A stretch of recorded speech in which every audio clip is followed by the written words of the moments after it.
evening and welcome back to Fox 23 News at 9. I'm Zach Seminar. The Southern Miss Golden Eagles find themselves right back into the driver's seat in the Conference USA West Division race after their thrilling win over La Tech and a North Texas loss. Keon Howard hit Corey Robertson for a 25-yard score in the second overtime on Saturday night, and Southern Miss staged an improbable comeback to beat Louisiana Tech by a score of 34-27. The Eagles trailed by 2 scores with under 2 minutes left in regulation before getting a field goal and recovering an onside kick before Howard hooked up with Robertson for a 22-yard score, sending the game to OT. Coach Jay Hopson was fired up about the win. Exciting game. Our guys kept fighting, found a way to win. I thought guys that really Corey Robertson, I thought, played a tremendous game. He just had some plays there where he went up and, the second overtime, tremendous catch. At the end of regulation, just a great run, getting the end zone. I thought Parker Schonfeld's a guy that made just some crucial kicks.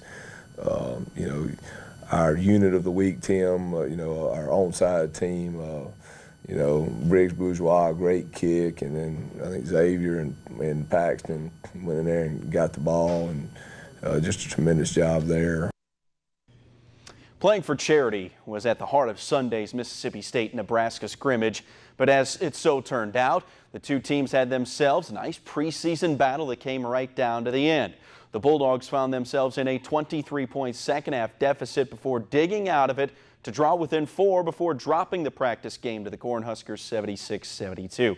After scoring the first basket of the game to grab an early lead, Nebraska set the tone and wouldn't allow MSU to lead at any point of the game from there on out. E.J. Datcher scored a team-high 12 points, and Eli Wright and Keyshawn Fizel each chipped in 10 in the loss. Even though it won't count as a win or a loss when the regular season starts, MSU had their chances to bring home a W. But a dreadful 1 of 13 showing from outside the charity stripe, outside the three-point arch was what really did in the Bulldogs. But one thing that it did do, it was open up Coach Howland's eyes with the start of the year on the horizon.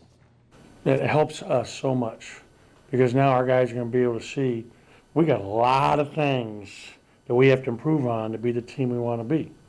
We've had 15 days of practice.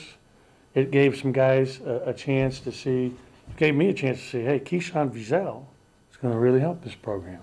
I mean, that was a real bright point. I thought E.J. Datcher was an incredible bright point.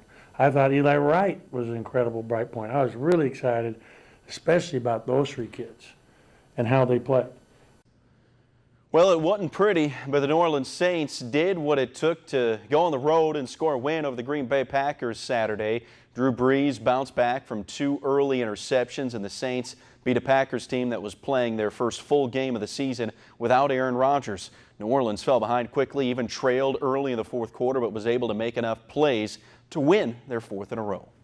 Despite our 0-2 start, I think everybody believed that we were a really good football team, that just a few things here and there on both sides of the ball would result in a big change and get us going in the direction we wanted to go. And we stuck with that belief. And here we are, the winners of 4 in a row and trying to make it 5. Next up for New Orleans is a return trip to the Superdome for a game with Chicago. The Bears, they've won 2 straight.